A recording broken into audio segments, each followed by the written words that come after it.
Assalamu alaikum wa rahmatullahi wa barakatuh, and welcome to a new episode of Refining Character. This is episode 2, and I am joined with Sheikh Asim Khan. Assalamu alaikum wa rahmatullahi wa barakatuh. Wa alaikum assalam wa rahmatullahi wa barakatuh. What are we going to be talking about on today's episode? I thought we'd talk about being honest and avoiding lying, especially in very difficult situations.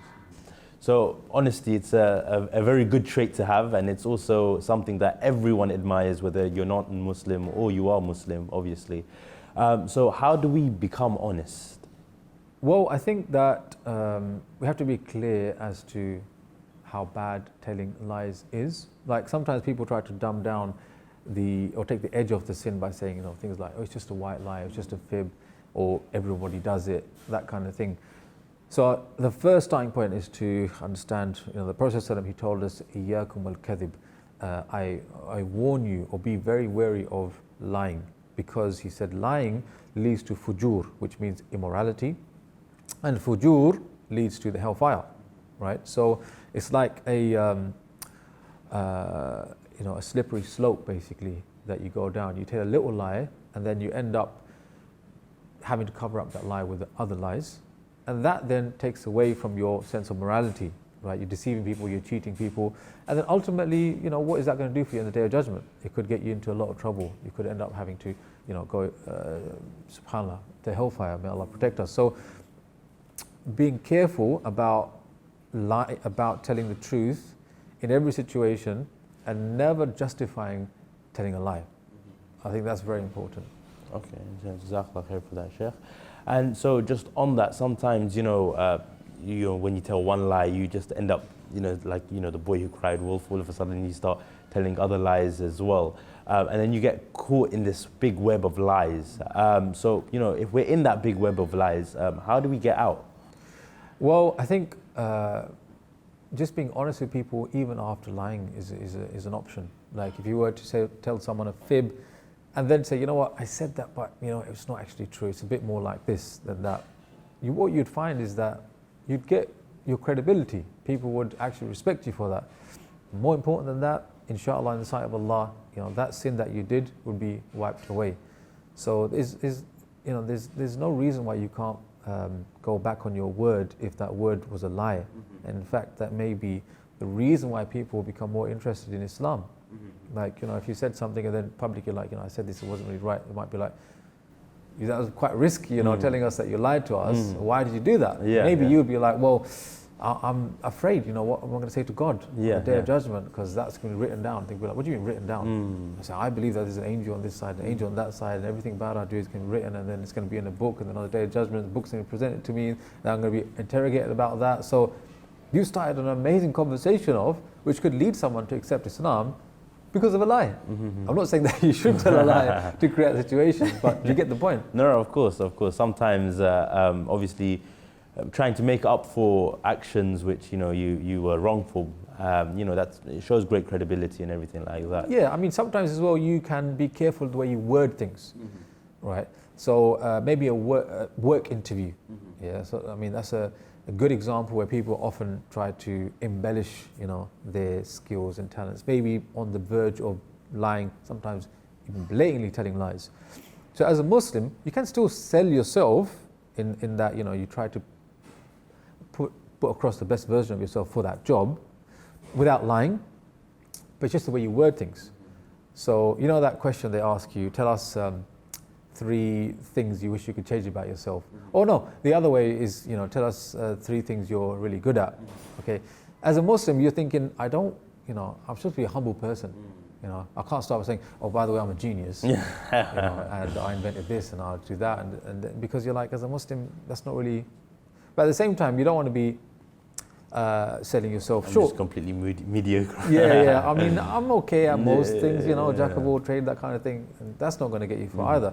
So if you think about it, you can say a lot about yourself, still be humble and not lie.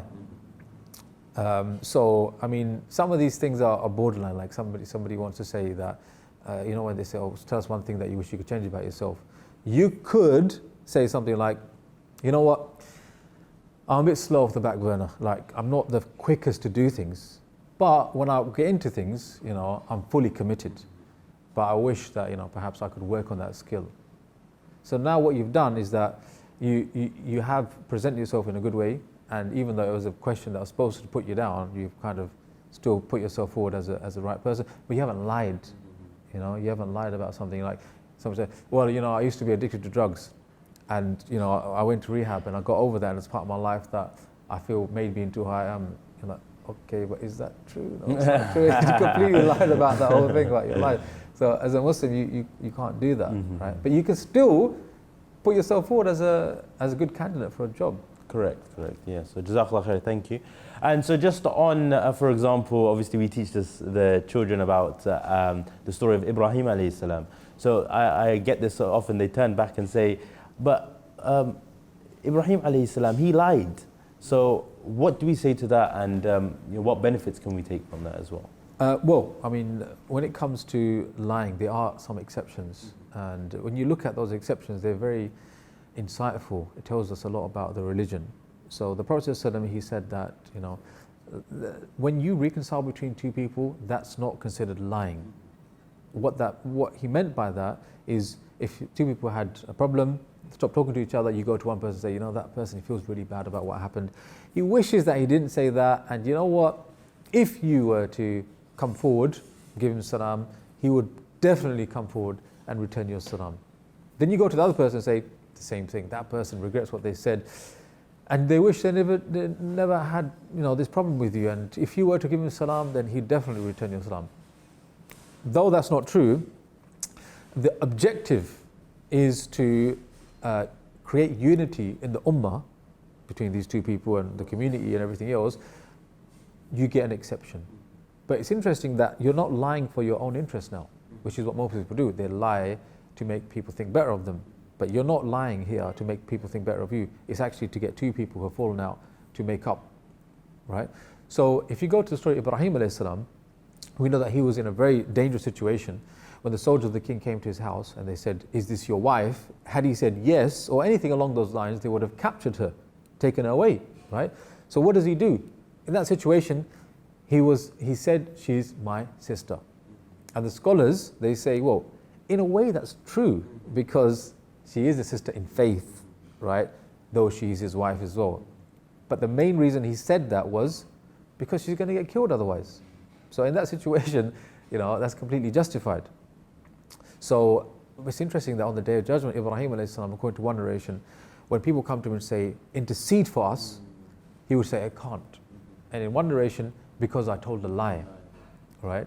Even though that wasn't really a lie, and that was a genuine exception, his standard that he's placed upon himself is so high that he feels like, no, that wasn't befitting of me, right? So as a Muslim, of course, there are exceptions, but when do you indulge in them? And is it better just to be as honest as possible? Most of the time, yes. And just on that as well, it's sometimes, we use lying as an easy way out. Sometimes being honest is very difficult, and it puts you in a bit of a sticky situation. But lying is just a sort of a back door. I can get out of this trouble, I can do this. Yeah. But, sometimes it's, as Muslims, we're encouraged to face up to our challenges, right? Yeah, I mean, like in the beginning I said, the Prophet ﷺ, he said, when you lie, it leads to immorality, immorality leads to the hellfire. In the same way, being honest leads to having piety, and piety leads to paradise, right? So when you're honest in difficult situations, you should look at that as a way of refining your character, because it was a moment where you could have faltered, you could have gone for the easy option, like you said, but you did the right thing, did the difficult thing, and that will actually enhance your character. And that will, inshallah, make you a more pious person. And the more pious you are, the more chances you have at being successful in the hereafter. So I don't think you should think of it like, oh, it's an easy thing to do, or this is a hard thing. The right thing in that moment will benefit you in the long term as well. All right, and also we shouldn't be putting ourselves in a position where we might be tempted to lie. We should try and think ahead and plan ahead, so we don't find ourselves in a situation that we have to lie, right? Yeah, I mean, being diplomatic as a Muslim is completely fine. Being selective with the truth is also completely fine as well. We know that when Ja'far ibn Abi Talib, when he went to Abyssinia, where the Muslims first migrated, the Quraysh tried to spoil their plans, and what they did is that they spoke to the king and said, do you know what these guys say about Jesus? They say he's not the Son of God. Obviously he's a religious man, he's a Christian, so he invited them into his chamber and he questioned them, and one of the questions was, what do you say about Jesus Christ? Now the Quraysh, they were like, yes, we're going to get them now, they're going to have to admit it, that they don't believe he's the Son of God, we're going to have them. But what did Ja'far do? He said, we believe that Jesus Christ, Isa alayhi salam, is born of a miraculous birth, that he is a man who can cure the blind and cure the leper, and even by the permission of God give life to the dead. We believe all of these things and we love him. And then he started reciting from Surah Maryam, which made the king cry. But what he didn't do is say, you know what, I'm going to be completely honest here and tell you that we don't believe in the Son of God. That's the first thing. He didn't do that. Why? Because he was being smart, he was being intelligent, he wasn't being a liar, but at the same time he wasn't divulging information that's going to be counterproductive. So the Muslim is just about being a bit smart and diplomatic. Jazakallah khair, Sheikh. Thank you very much, and thank you all for tuning in to the second episode of Refining Character. Today we spoke about honesty, and inshallah, hopefully we can all take a lot of lessons from this. Assalamu alaikum wa rahmatullahi wa barakatuh.